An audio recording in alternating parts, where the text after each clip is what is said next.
Yashodanandana Braja Janarandana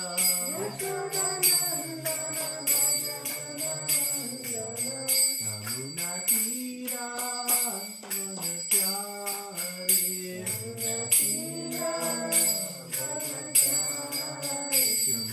Tira Vanachari Yamuna Tira Vanachari Jaya Radha Madhava Kunja Vihari Jaya Radha Madhava Kunja Vihari Jaya Radha Madhava Kunja Vihari Jaya Radha Madhava Kunja Vihari Jaya Radha Madhava Kunja Vihari Jaya Radha Madhava Kunja Vihari Hare Krishna Krishna Krishna Hare Hare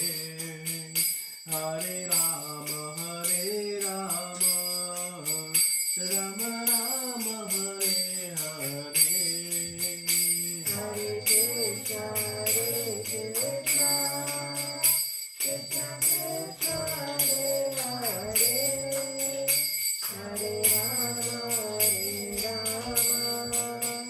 Rama Hare Hare Hare Krishna Krishna Krishna Hare Hare Hare Rama Rama Rama Hare Hare Hare Krishna Krishna Krishna Hare Hare Hare Rama Rama Rama Hare Hare Hare Krishna Krishna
Om Namo Bhagavate Vasudevaya. Om Namo Bhagavate Vasudevaya. Om Namo Bhagavate Vasudevaya. Om Namo Bhagavate Vasudevaya. Om Namo Bhagavate Vasudevaya. Om Namo Bhagavate Vasudevaya. Om Jnana Timirandasya Jnananjana Shalakaya Chakshurunmilitam Yena Tasmai Shri Gurave Namaha.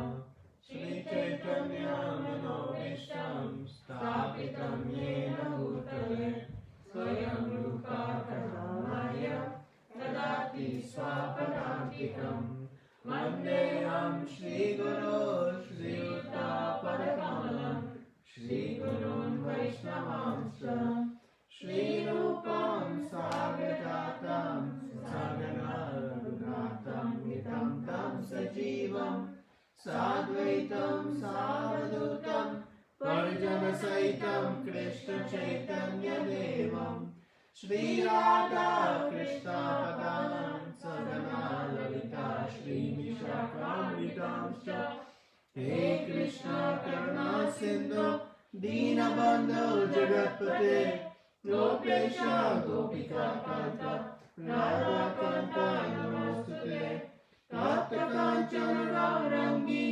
Radhe Vrindavaneshwari Vrishabhanusute Devi Pranamami Hari Priye Vanchakalpatarubhyascha Kripa Sindhu Vaivascha Patitanam Pavanebhyo Vaishnavebhyo Namo Namaha.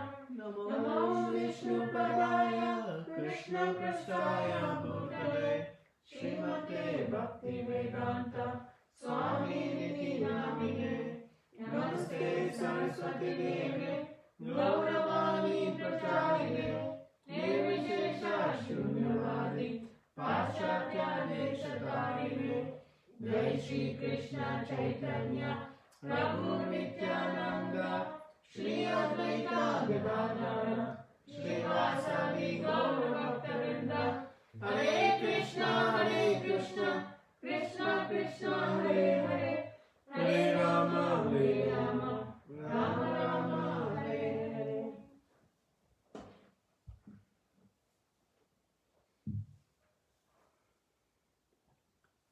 Hare Krishna. The devotees are so kind. They always leave the front seats open for other guests. So kind. Everybody's doing a good job holding up the walls. So, we'll discuss today third verse from chapter 14. So Krishna has established in the first two verses that this knowledge of the modes of material nature are very important to achieve perfection. And he said in the first verse, one can achieve supreme perfection by knowing these modes of material nature and knowing how they bind us to the material world. And if one can understand it, then they don't have to take birth again. Meaning, they can eternally reside in the spiritual world, where there is no misery, no difficulty, no challenges. So now Krishna is going to get into the details of the material world, and specifically the material substance and how it all works, so that we have great clarity. So let's read the third verse. Somebody wants to read the verse? Mama yoni mahadvama tasmin kartam tadamyaham sambhava sarva bhutanam tato bhavati bharata. The total material substance called Brahman is the source of birth, and it is that Brahman that I impregnate, making possible the births of all living beings, O son of Bharata. Perfect. This is an explanation of the world. Everything that takes place is due to the combination of Kshetra and Kshetranya, the body and the spiritual. This combination of material nature and the living entity is made possible by the Supreme God Himself. The Mahatattva is the total cause of the total cosmic manifestation, and that total substance of the material cause in which there are the three modes of nature is sometimes called Brahman. The Supreme Personality impregnates the total substance, and thus innumerable universes become possible. This total material substance, the Mahatattva, is described as Brahman in the Vedic literature. Mukunda Upanishad 1.19. Tasmad etal Brahma nama rupam anamcha jayate. The Supreme Person impregnates that Brahman with the seed of the living entity. The 24 elements, beginning from earth, water, fire, and air, are all material energy, and they constitute what is called the Mahad Brahma, or the great Brahman, the material nature.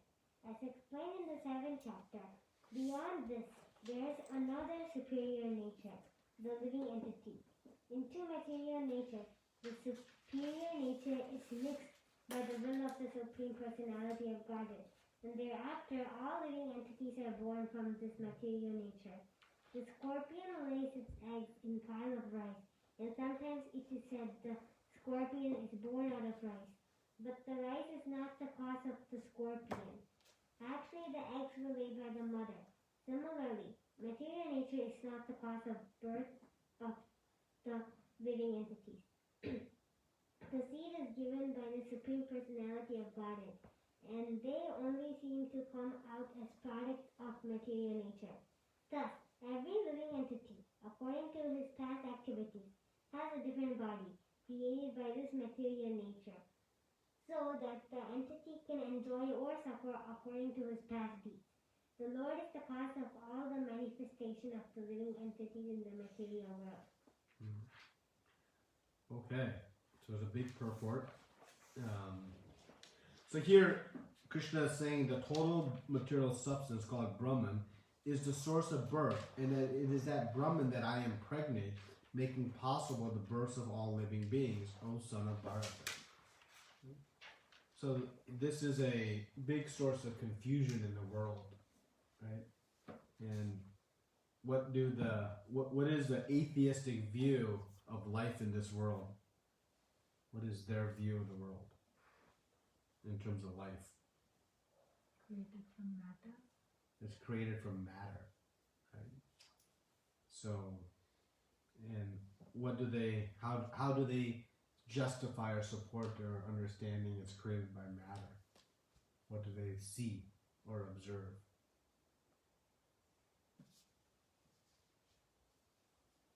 Or how can one make such a point? It's happening by chance, everything. Happening by chance, or some circumstantial arrangement of different types of matter, right? When they see a baby being born, what do they see as the cause of that baby? In any living entity, it could be a human, it could be a dog, it could be what does one without real knowledge surmise as the cause of that newborn living entity? Mother. The mother. Yeah. Right? They say the mother gave birth to this child. And Prabhupada gives a similar example in the purport. What example does he give? The scorpions in the rice, right? So he said, but if you see scorpions coming out of rice, does anybody think rice gave birth to scorpions? Right? I mean, you laugh at that. That's foolish. Clearly the mother came and laid her eggs there, and they hatched in the rice, so maybe the rice was the substrate, right? But that's very obvious that the rice was not the cause of the scorpion. Right? Similarly, any living entity, it may come from the material world through the substance, but still there is a presence of the living force. Right?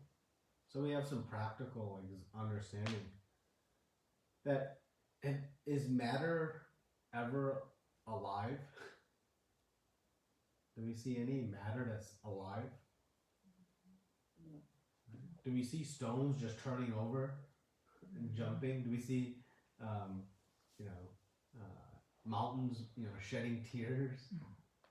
We don't see that matter. Do you see a lump of iron all of a sudden, dancing? Only way you can see a lump of iron. How can you see a lump of iron dancing? That's moving. By us moving it, right? By some living force moving it, then you can see it, right? Otherwise, it's dead, inanimate matter, right? So, what is our body made up of, according to scientists? Matter, right?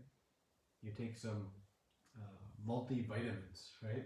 And you read on the thing all the different matter that you're putting into your body. Is that giving you life? So Krishna here is establishing that Brahman, this concept of Brahman it includes matter. Matter is Brahman. But as Krishna has already said, there is a superior Brahman as well. And what is that superior Brahman? That's the superior Brahman. What's the intermediate? So the material nature, the Mat Tattva, all the material nature, that is one aspect of Brahman. But what else is Brahman? Huh? Beholder. That's also before that. Us, the living entity. Right? The living entity is also considered Brahman. Right? And, of course, Krishna is the supreme Brahman. Right? So then, what is not Brahman? Nothing. Everything in existence, right? Krishna said in the 7th chapter, is either his para or para shakti. One or the other. Right? So everything is an energy of Krishna. But to suggest that the inferior material energy can create anything without these superior energies is foolish. We see it. If you have a bunch of clay and you have some water, will it work together to make a clay pot? No. It will? Oh. How can it be turned into a clay pot? You need someone to put the two together, spin it, mold it, and dry it, bake it, right? So there's a person behind it. That clay pot is created from nature, from matter, but there's a person behind it. Right? So there is a supreme person behind everything in this material world. And who is that supreme person? Right? So he says, I impregnate, making possible the births of all living beings. Right? So when the material world is created, there's all this matter. Right? But it's dead, dull matter. And once he impregnates the matter with all the living entities, it starts to come to life, per se. But it is based on the presence of the living entities. Right? And who is giving those living entities? Where do living entities come from? From Krishna. Right? So he is making possible the births of all living beings. Right? So mother and father may say, I am the cause of this child. But they are not the ultimate cause of the child. Krishna is the cause. And his cause is he brings forth the living entity into material nature. And who is the designer, the architect of how material nature? Isn't it amazing that a scorpion can lay an egg and all of a sudden a scorpion can come out of it? Has man ever created such a thing? Has man ever created a machine that you put grass in on one side and out the other side comes milk? But who's created such a machine? And what machine is that? The cow. Right? Right? Grass in one side, milk out the other side. Right? You put a seed, doesn't smell like anything, into dirt. And after some time comes a beautiful fragrant rose. And in the same soil, you put another seed and out comes a ghost pepper, spicy chili pepper.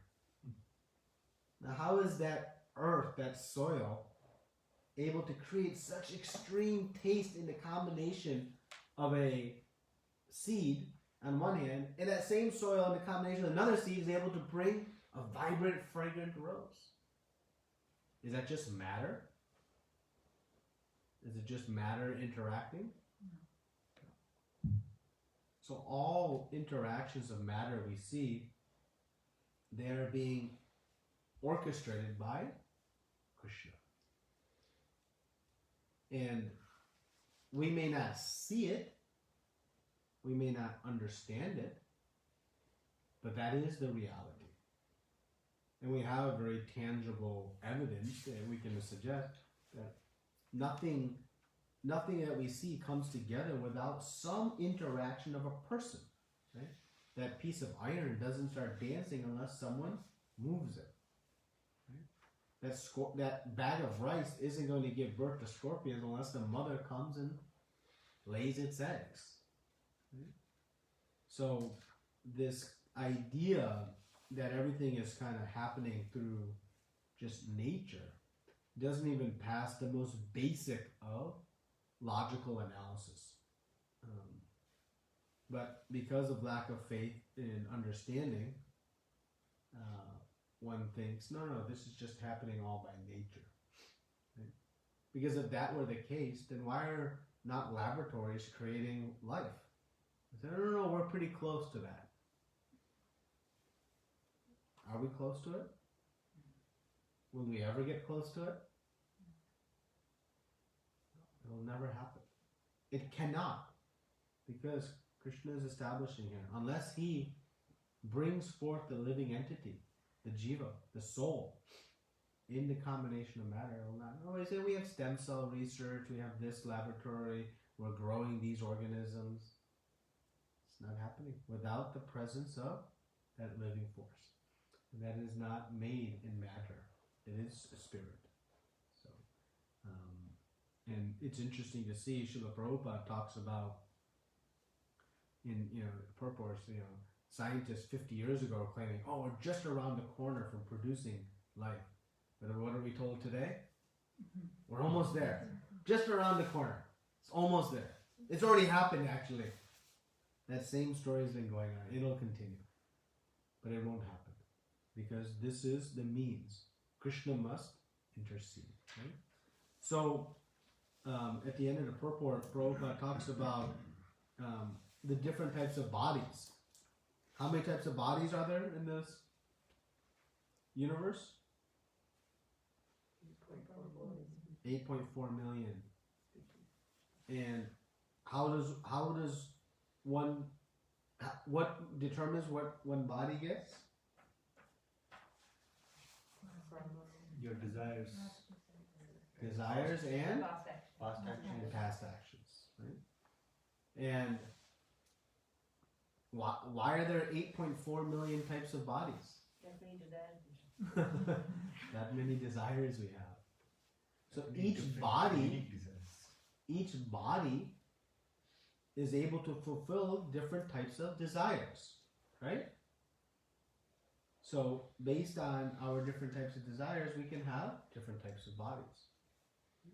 So nature is creating these, right? But is nature the ultimate creator of these different types of bodies? Are these, human bodies coming from some evolution of nature? What is the source of these different types of bodies? Who is the designer? Krishna. Huh? Krishna. Krishna. He is architect. These are the 8.4 million species of life. And material nature simply executes. Right? And there are different rules of how nature executes. Thankfully, these laws are in place. Like, you don't see dogs giving birth to pigs. Anyone seen that? You don't see humans giving birth to donkeys.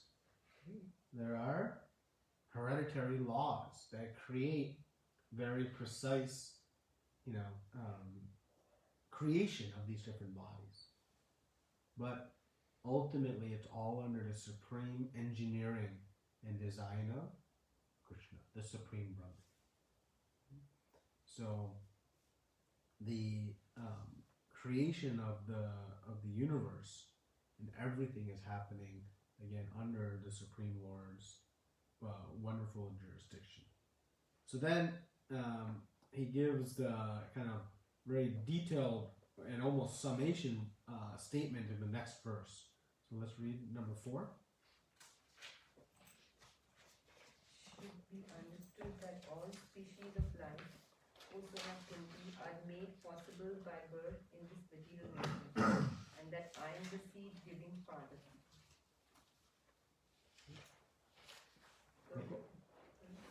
In this verse, it is clearly explained that the Supreme Personality of Godhead, Krishna, is the original father of all living entities. The living entities are combinations of the material nature and the spiritual nature. Such living entities are seen not only on this planet, but on every planet, even on the highest, where Brahma is situated. Everywhere, there are living entities. Within the earth, there are living entities, even within water and within fire.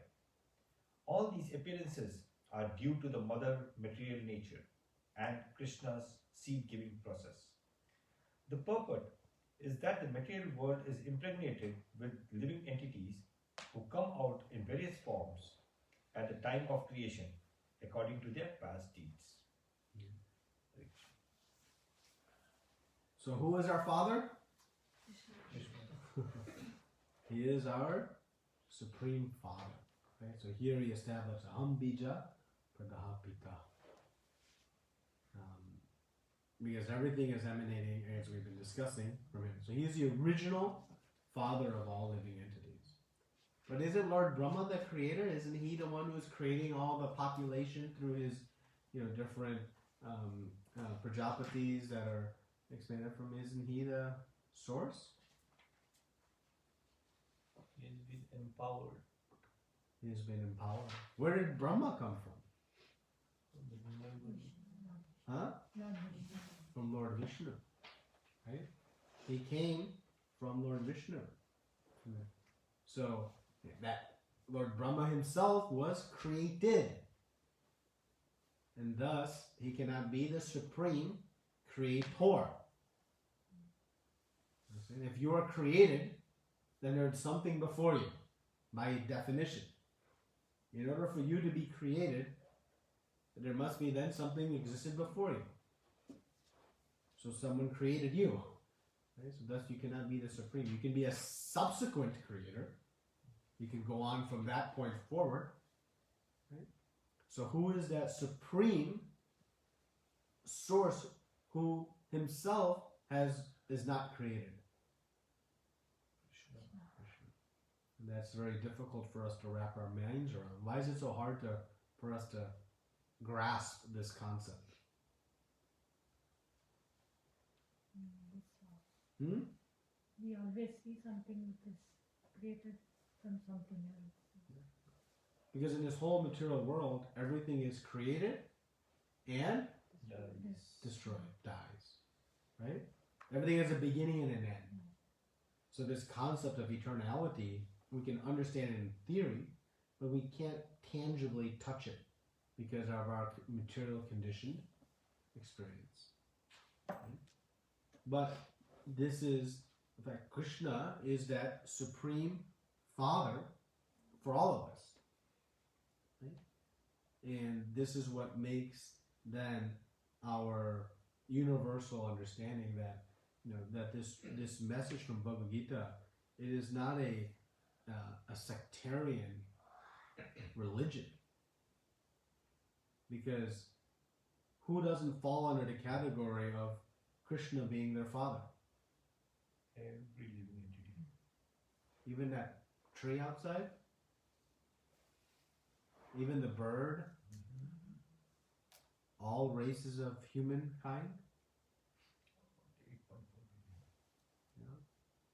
What about other planets? What about aliens we talk about? Is there life on other planets? Even on the sun? No, how you can't live in the sun, you get burned. Is there life on the sun? There is. Right? But how do they live? Solar suits. Huh? Huh? They have a different body. That's so easy. Can you live in the water? Huh? But fish can. Can you live in the water? No. Why not? Because we don't have gills. Okay. So that now, okay, then nobody can live in the water? Huh? Fish can, right? Why can't fish? Because they have that type of body. They have that type of body. Okay, well then why can't someone live on the sun? Just because we don't have that type of body. They can, they just have to have that type of body. Exactly. They have to have that type of body. Right? So there's life everywhere. Everywhere. But again, hard for us to understand, contextualize, because we can't see it, touch it, experience it ourselves. But we can experience something similar. We see life in the air, birds flying in the air. But how come they can do that, but we can't? They have a different type of body. Can a fish live out of the water like we can? Why not? His body doesn't allow, right? So material nature, under the guidance of Krishna, has created all sorts of different types of bodies. But we should know that there's life everywhere. Right? So Prabhupada says, everywhere there are living entities. Within the earth, even within water, and within fire. Right? So there are living entities everywhere. And all of them are carried out by Mother, which is material nature, and the Father, Krishna. Right? Just like every living entity, every human born, they have a mother and father. Anybody has just a father? Or just a mother? No. You have both. Right? So similarly, who is the mother of all living entities?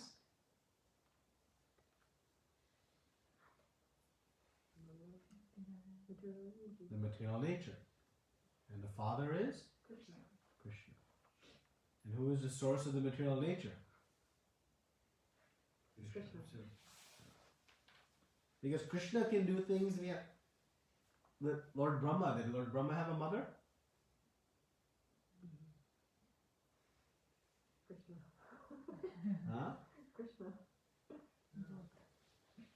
Right? Because Lord Brahma was unborn. He was Aja. Right? He appeared in the lotus. So he did not appear like other living entities. So Krishna can create all kinds of... He is not governed by the laws of material nature. Right? In our life, we cannot create, a child without both mother and father. That is required. But Krishna is not governed. So this makes him, again, the supreme source. Right? So all the life we see here, again, is coming through Krishna impregnating the material universe. So what happens in the material nature, as we get into creation, those of you who have read Srimad Bhagavatam have studied this, that when a universe is created, all the matter is the material elements are there, the raw materials are there. And by Mahavishnu's glance over that nature, it begins to become agitated, and Krishna sends all of the living entities into nature. So these living entities become embedded within the material universe, right? And what happens at the end of the universe when it's time for the universe to be destroyed? What happens to all the living entities? They die? They go back into Krishna. Huh? They go back into Krishna. They go back Right into Krishna. Mahavishnu. They lie dormant there. And then, when the next universe is created, or whenever the time is, those living entities are re-impregnated into the different universes. Right? So Krishna is managing the flow in and out of all the different universes. So it is not happening by the creation of these universes. It is happening by the jurisdiction of Krishna himself. So this is important because as we understand then that the material nature which is capturing the soul has its origins beyond the material nature. If Krishna is bringing matter on one hand and the living entities on the other hand and bringing them together, it means our origin is not the material nature. Our origin predates this universe, predates the creation of matter. Make sense? Right? He is bringing both together to create everything we see. So our existence predates that, which means then we, by definition, have a supreme spiritual origin. And of course, we know part and parcel of Krishna. But this is more of a technical presentation of the topic we heard from the very beginning of chapter 2. So we'll continue reading and hearing more of these sort of technical topics as we get into chapter 14, and then we'll move into the modes themselves and how we can become free from them. So, any discussion, comments, questions? I did not understand the last part which you said, like bringing the two together. I mean, that logic or explanation part is kind of not clear. So, when the universe is created, right? All the total elements for the material nature are there, but from there nothing happens. It's inanimate, it's dark. It needs the injection of all the jivas, living entities, in order for it to come to life. Right? So the idea, so what it means is that the living entities existed separate from the material nature. The material nature didn't create the living entities. Right? Material nature, as it's we see the churning of material nature, but that's not creating life. Life is created by Krishna bringing the living entities in contact with nature. That's what creates the movement. Otherwise, the material nature, think about, without the presence of sun, what is in the material world? Complete darkness. Right? There's no ability to see. Right? What is the value of our eyes without the sun? Any value? Zero. Right? So the material nature and the sun comes from Krishna. Right? He is the source of that. So like that, the material nature itself has no activity. It's dull matter. And Krishna impregnates through his sight all the living entities into that matter, and thus creation begins. And that cycle continues, but we can't forget that that life force is coming from Krishna. So though, mother and father may unite to create a child, it cannot be done without the direct involvement of Krishna through living. It is not a material element, right? So that's that's okay?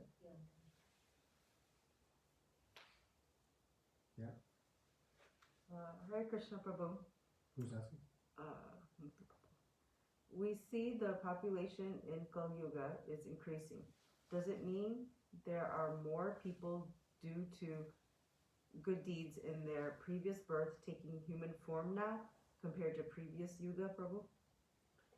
Not necessarily, because we're seeing an increase in human population on this planet, but we don't know what's happening in other planets. Is human population declining in the heavenly planets, and thus it's increasing here, so people are actually degrading? Is it human population in the lower planets are declining, and thus people are elevating? We don't know which direction is happening. We also don't know what's happening in other universes.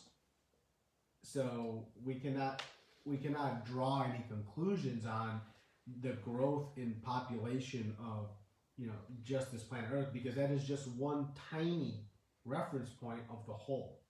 So it's beyond our scope of being able to understand that what's happening there. So in Kali Yuga and in all yugas, are more living entities falling from the spiritual world? That is beyond our understanding. We know that's continually happening. But still. And then when Prabhupada says the living entity can enjoy or suffer according to past deeds, is it possible in this form of human life, with having faith in Krishna and following Guru's instructions, can we alleviate the suffering completely in this birth, irrespective of the amount of karma we have created in our past lives? Aham tvam sarva papebhyo. And then Krishna says, Ma sujaham. So absolutely, regardless of the amount of sins and past deeds one has committed in their past life, one can alleviate all of that. Krishna says, I shall deliver you from all sinful acts. He doesn't say some, or most, or many. He says all. Sarva. Aham tam sarva papebhyo. And how does that happen? Surrendering to him. If one surrenders to Krishna, one becomes free from all sinful reactions. Not just some of them, or many of them, but all of them. And Krishna gives his assurance, do not fear, Mahasuchaha. Don't worry. It is true. So yes, one can, but one has to surrender. That's the hard part. The easy part is becoming free of all the past misdeeds. But one has to surrender to Krishna. Because remember, Krishna says, Ye tamam prapadyante tam sataibhya bhajamyaham. I reciprocate according to the degree of one's surrender. So based on our surrender, Krishna will reciprocate. And so yes, even in this life, one can become free from all their past misdeeds. Doesn't mean, though, you become free that you won't face trials and tribulations of the material nature, but that is not due to one's karma. Prabhupada explains this very carefully, very clearly, that when we see the pure devotee going through different ailments, that is not due to their past karma. That is due to the arrangement of Krishna, who always is providing great benedictions to the devotees. It is for their furtherment of their Krishna consciousness. So, and that's why Rupa Goswami tells us in Nectar of Instruction, we have to be very careful in judging the activities and appearances of the pure devotee, because we cannot understand. We'll, in our foolishness, Prabhupada suffered heart attacks because of some sinful activities. People have said such foolish things like this, and that is completely foolish and offensive. Actually, it did not happen because it happened by the divine arrangement of Krishna.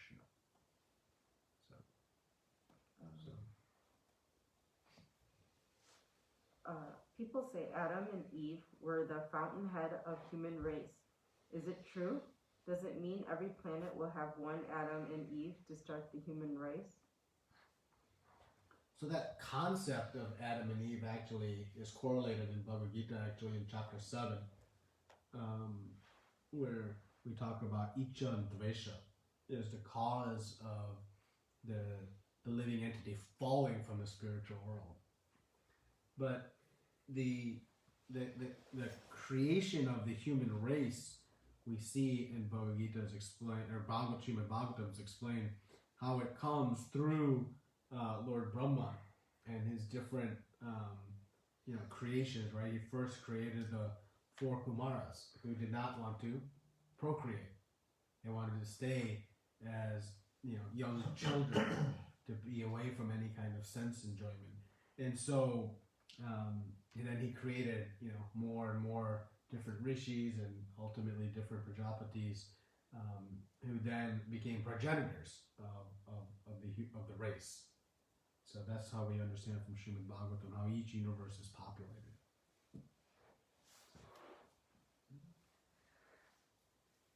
Any other comments or questions?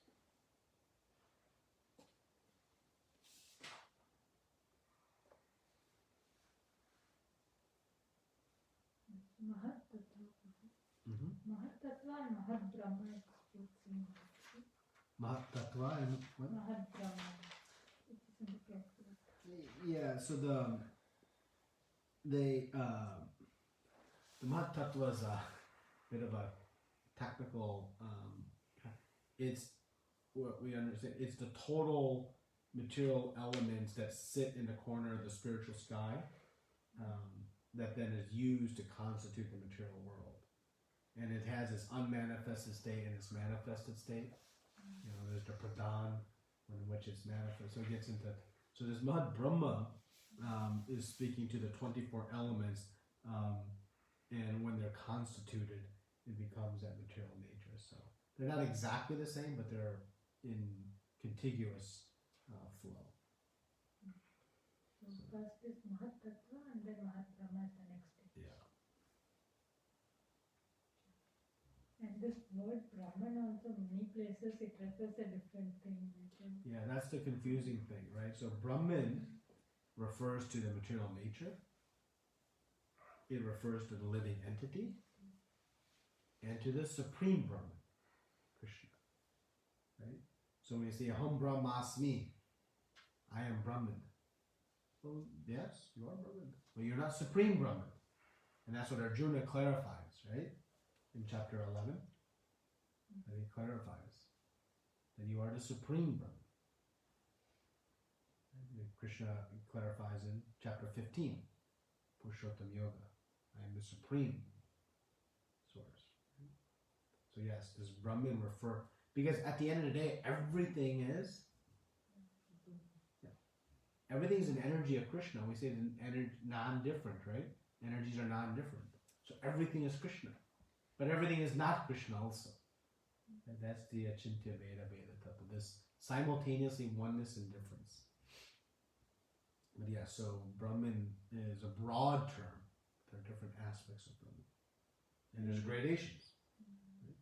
And in the third chapter, Brahman refers to Vedas also. Yes.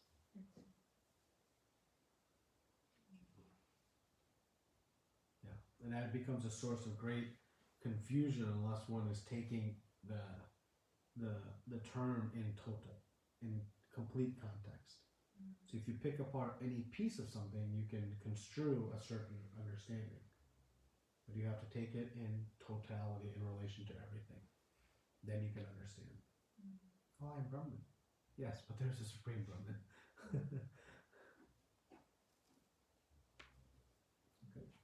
And Prabhu, this question when in the 13th chapter, I think, Prabhu, when we were discussing one verse, we were discussing Paramatma as a super soul. He enters even an atom. So I understand in the living entities, Paramatma stays as a witness, like witness or watching the soul. So in inanimate things, like what is Paramatma doing in an atom, Facilitating that existence. that injection? There's no presence without Krishna. Right? Matter is just his energies. So he's present in his energies. And so all the inanimate, that's, I also remember struggling like a stone, there's a soul in it. Well, it's not like the same, sort of witness. It's not performing the witnessing activities because there's nothing to witness in matter. But that stone cannot exist without the presence of Krishna's energy. Right? Nothing can, ultimately. So when we say all-pervading presence, it's really hard for us to conceptualize that, right? Because I'm either here or I'm not. I'm limited.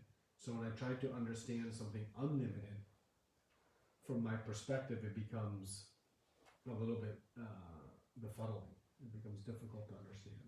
So that's why we have to take it at face value. Yes, there are Paramatma in everything, including the atoms, including the stones. Just like, oh yeah, there's life on the sun planet. Though we can't fully conceptualize that. So, but the presence of Paramatma everywhere, obviously in matter, is not serving as the witness, reciprocating, because there's nothing to witness. Yeah, that statement's always also made by Lord Brahma in the Brahma Samhita, about the presence in every atom. So that's made there also.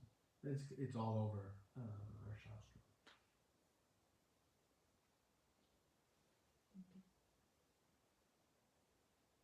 This concept of person behind the creation, why is it so so difficult for everyone to understand? Like, this concept is not easy to grapple with, right? Like, if you want to explain it to others, or Yeah. even for understanding, sometimes to ourselves too. Yeah. Ego. Right? Because as soon as I describe that there's a person behind it, I have to ascribe I am not that person. Right? So now I am subordinating my position. There's someone superior to me in that process. So that's difficult for people to digest. Right? That you're not the doer. Material nature is the doer. No. I'm working so hard. I'm doing so many things. Right? Detaching from the fruits, really basic concept, becomes so difficult. So the logic is so clear, right? Like, it's very logical, but still we can't accept it. And our ego leads us to say, if I can't see, touch, feel, understand it, it doesn't exist. Right? Just like a child says, it's impossible that big metal tube can fly in the air like a plane, Can't happen. Because he can't conceptualize it. I throw this ball and it falls down on the ground. There's no way this giant steel object can fly in the air for thousands of miles. Can't happen. No. But someone with more knowledge will say, of course it can. There's a thrust in that. So, but that child can't acknowledge that it doesn't know everything. So we're just big children. Right? We're trying to understand something well, I need to be able to see it, understand it, feel it for it to be true. Well, we don't have the mental capacity to understand these topics in tandem. So we can take them based on Shastra as statements of fact, but then you have to surrender, right? So that's why it becomes difficult. Anything that we try to understand with our own intelligence, we're very limited. We can't even understand how this body works. We can't even understand like a simple cell in our body in all of its components. But I want to understand and prove that there's life on the sun planet. How can you prove that the planets are being held in orbit by Krishna? I can't even understand something like right in front of me. Right? So ultimately the inability to accept a higher authority is what makes it difficult, and that's born out of ego. So keep feeding prasadam. That will purify the false ego, and ultimately this knowledge will become. And that was Srila Prabhupada's his extraordinary gift, is that he could take these very subtle and far beyond our level of comprehension and make them tangible for us. Like the scorpion in the bag of rice, right? It's just so obvious once we hear it. We laugh. Of course the rice didn't give birth to the scorpion. But when we say nature is, your mother and father aren't giving birth, then of course we are. Right?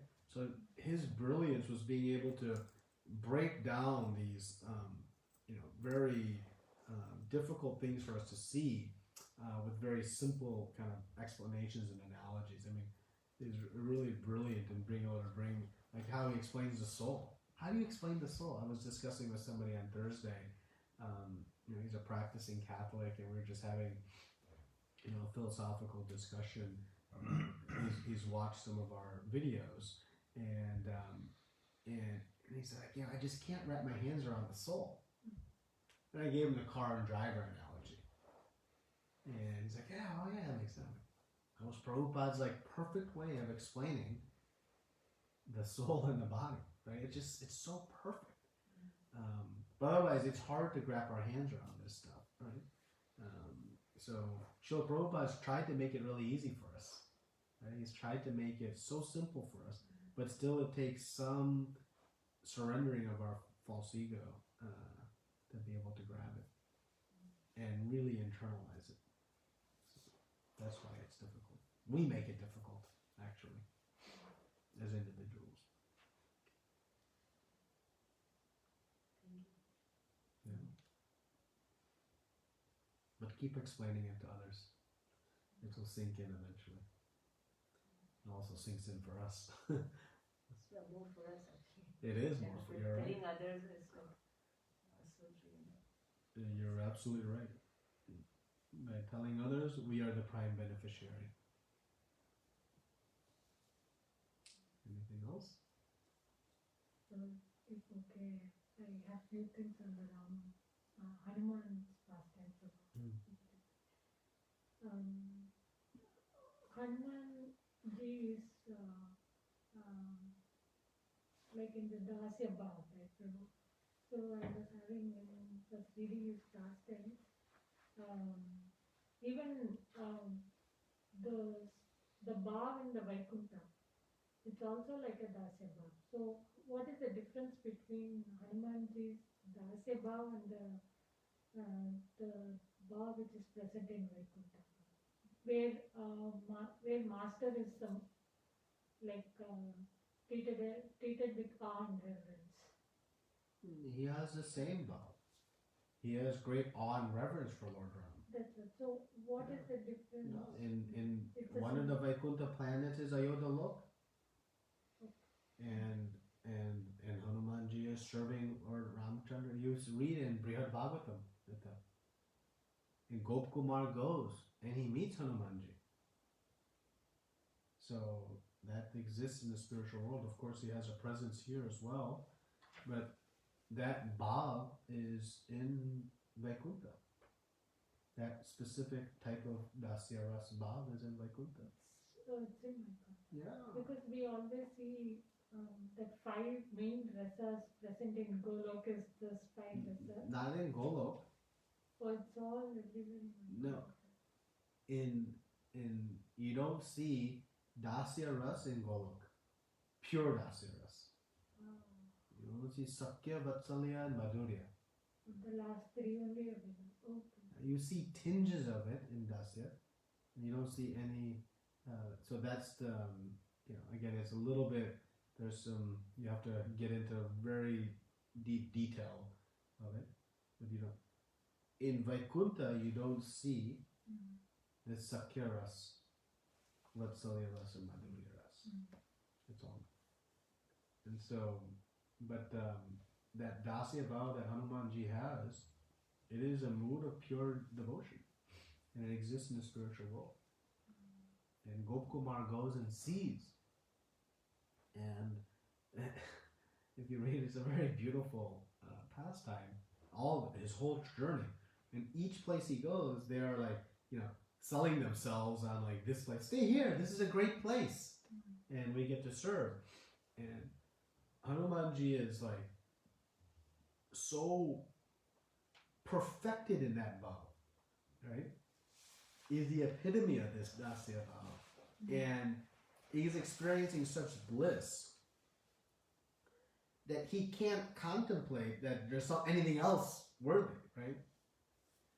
And so Gopkumar, as he's going through these different places, he's very careful not to indicate his lack of satisfaction. So he's having lack of satisfaction. He's not finding complete fulfillment. But he doesn't want to share that and disrupt someone else's perfection. And he's being very kind and but this is very hard for us to understand or contextualize, but each living entity, they have this specific rasa that they find most perfect, and it's most perfect for them. If you put them in any other rasa, it would feel lesser.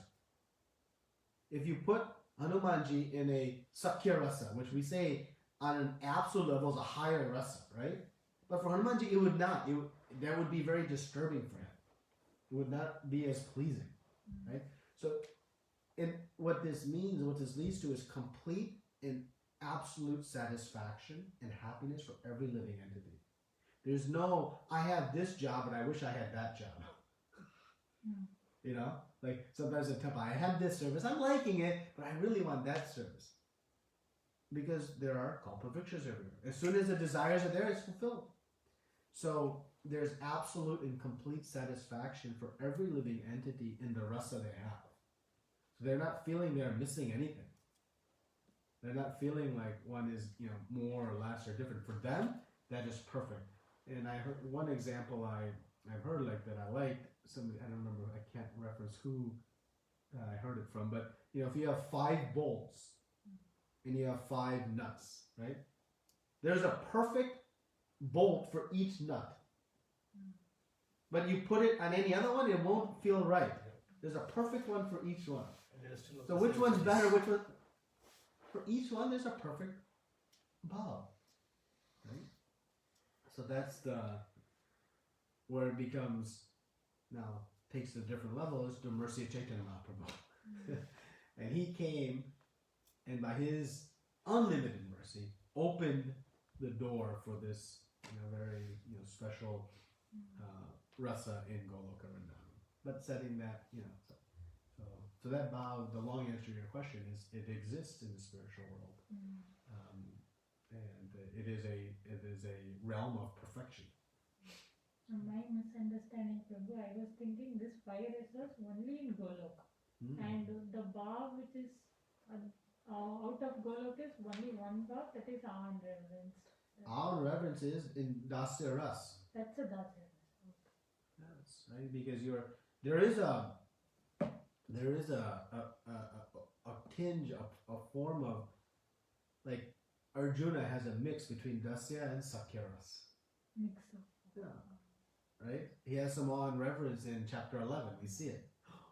We were sharing, but wait a minute, they were friends, right? So there's a mix, right? Like that. But see, in Vaikuntha look, it's so perfect. If Krishna came in a dhoti and a turban and a peacock feather and they were shoulder to shoulder walking, they were like, no, we want to be in a royal court and fanning and enjoying with you. Like that's what but when Gopkumar sees that, he's from Govardhan. He says, what is this? This isn't my Krishna. Right? So his rasa is different. So he keeps going and finding until he finds his perfection. But we should ascribe something as lesser than another. Prabhupada says perfect, most perfect, or more perfect and most perfect. They're all perfect. And how about Shantaras? Like somewhere I read that devotees, they don't want to be in the Shantaras because they cannot do intimate service. It's a mood of neutrality, and that's where everything is animate in the spiritual world, right? So the stones in the walking path, when Krishna, his foot is about to hit a stone, it explodes into the softest dust, and as soon as his foot leaves it, it reforms its stone. And why is a stone there? To give variety into the pleasing the eyes of Krishna. Right? So it's doing that service, right? But it's animate. The clouds are there, but they sprinkle rain whenever they know that Krishna is getting warm, or they move to provide that feeling of shake. Wait a minute, there's no time that So there's aspects of it, but but ultimately the devotee, the living entity, is simply trying to awaken their original state. That original state is already there, and we are simply in the process of uncovering it. It is not about selecting our state, our eternal relationship with Krishna. We don't have to worry about that. We simply have to just awaken it. In the past, the spiritual masters used to reveal the disciples' relation. But due to the influence of Kali Yuga, that practice was stopped. Bhaktisiddhanta Thakur specifically, because one could not be responsible with such information. It's better we don't really even worry about that and simply purify, surrender, and go back home. Yeah. Anything else? Shall we chant? Thank you very much. Srila Prabhupada ki. Adanta Koti Vaishnavrinda.